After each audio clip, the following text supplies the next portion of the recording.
e eu vim cá vos falar sobre as velhas e as novas histórias do talento no Porto. E começava um bocado por inverter isso, que é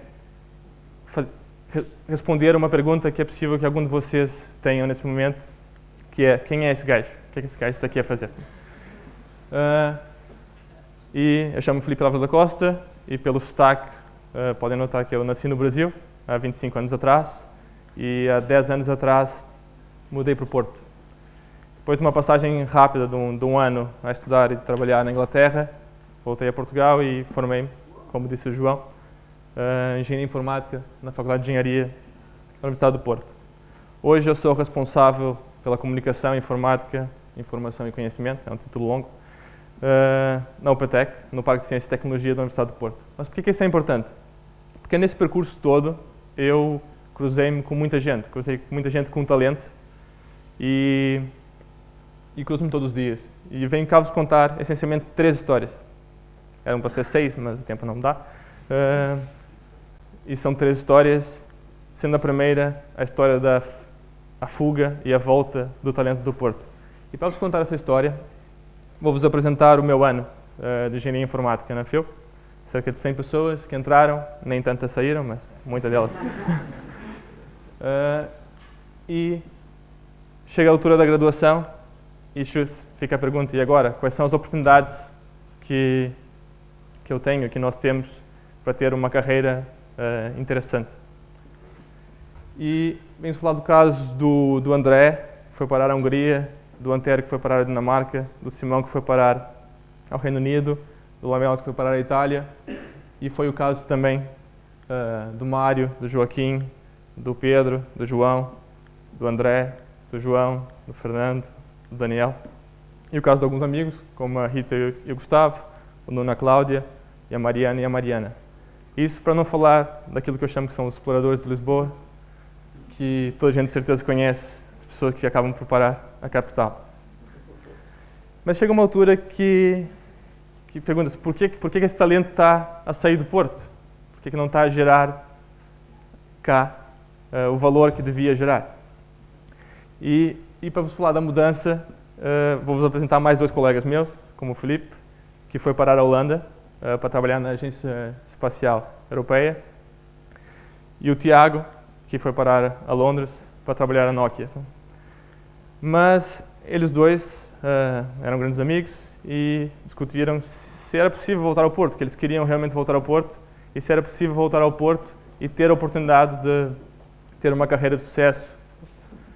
E sim, eles voltaram e criaram a própria oportunidade.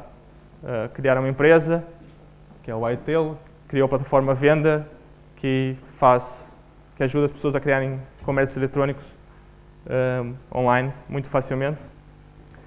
E a pergunta que fica: qual foi o resultado disso? Qual foi o resultado deles terem feito essa aposta? E a resposta é que eles foram embora outra vez. Mas foram embora por um motivo diferente. Foram embora porque eles foram selecionados pelo governo do Chile, entre as 25 empresas à escala mundial, para passar 6 meses no Chile e com 40 mil euros de apoio para desenvolver o projeto e, ao mesmo tempo, ajudar o Chile a desenvolver características empreendedoras. Ou seja, é um motivo muito melhor para sair do país. Mas eles não são os únicos. Dos 16 que eu vos mostrei, o Antero, o André, o Pedro, a Rita e brevemente o Gustavo e o Fernando já voltaram ao Porto também e estão a criar as próprias oportunidades. Espero que os outros também, se quiserem, possam ter na mesma. A segunda história tem a ver com a arte encontrar um lugar na cidade do Porto. E começa com os anos 80, 90, que eu não estava cá ainda, mas andei a estudar. E que o centro do Porto gradualmente começou a ficar vazio em termos comerciais, em termos de habitação. Mas em 96, inicialmente 1 e no total 6 pessoas ousaram criar galerias de arte na rua Miguel Bombarda e surgiu uma visão. Surgiu a visão de tornar aquela rua, aquele espaço, um centro cultural, artístico dentro da cidade do Porto. E, na altura, havia 2 opções: ou eram visionários, ou eram loucos, e provavelmente a maior parte das pessoas pensaram que eles eram loucos, porque o contexto dizia o contrário. Mas eles estavam dispostos a mudar, isso que é importante. E em 98 foram as primeiras inaugurações simultâneas. Desde então cresceram as galerias de arte, cresceram as lojas de designers de moda, bares, restaurantes e a street art, que cada vez mais é aqui perto, podem passar lá por lá daqui a pouco, se não conhecerem. Em 2007 abriu-se um centro comercial, que não é um shopping, com mais 27 lojas, e em 2009 um processo longo da Câmara do Porto inaugurou-se a zona pedonal nessa rua. Hoje os loucos tornaram-se visionários e a rua é o coração cultural e artístico da cidade do Porto. A terceira história começa com a mesma base, com a evasão do centro do Porto, mas desta vez em termos de habitações. E com essa evasão, os espaços ficaram cada vez mais degradados, eventualmente até caíram. Mas alguém quis mudar isso. E dessa vez, o que não é muito normal, as entidades públicas apoiaram. E criou-se o Porto Vivo, que é uma sociedade de reabilitação dessa zona urbana, que pretende apoiar na zona da Baixa do Porto a reconstrução e a reabilitação desses espaços. E as pessoas que eu quero vos apresentar são, mais uma vez, dois empreendedores, a Sara e o Paulo, que criaram a Swark, que é uma empresa dedicada em ajudar pessoas a encontrar espaços na Baixa do Porto, renová-los, vendê-los, comprá-los, habitarem.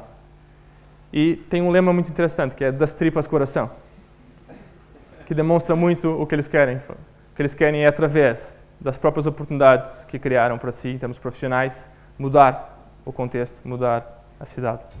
E com isso, progressivamente, tornar o centro do Porto vivo novamente.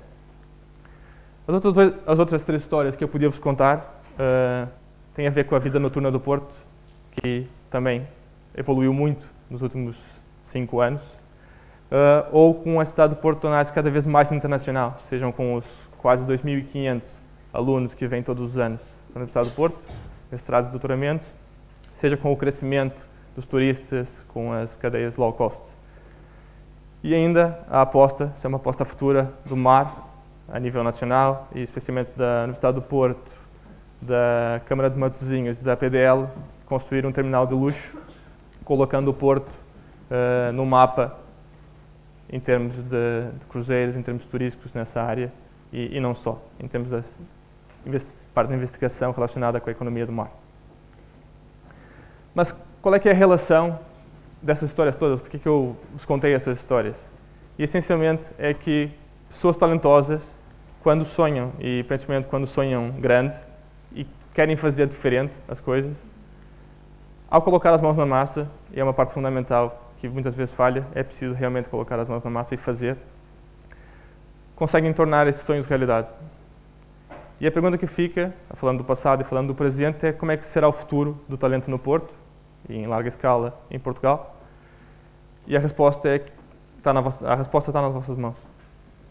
E acho que esse tipo de evento é importante para que vocês olhem para as vossas mãos e comecem a pô-las a trabalhar. Obrigado pela atenção, são os meus contatos, podem muito bem falar comigo.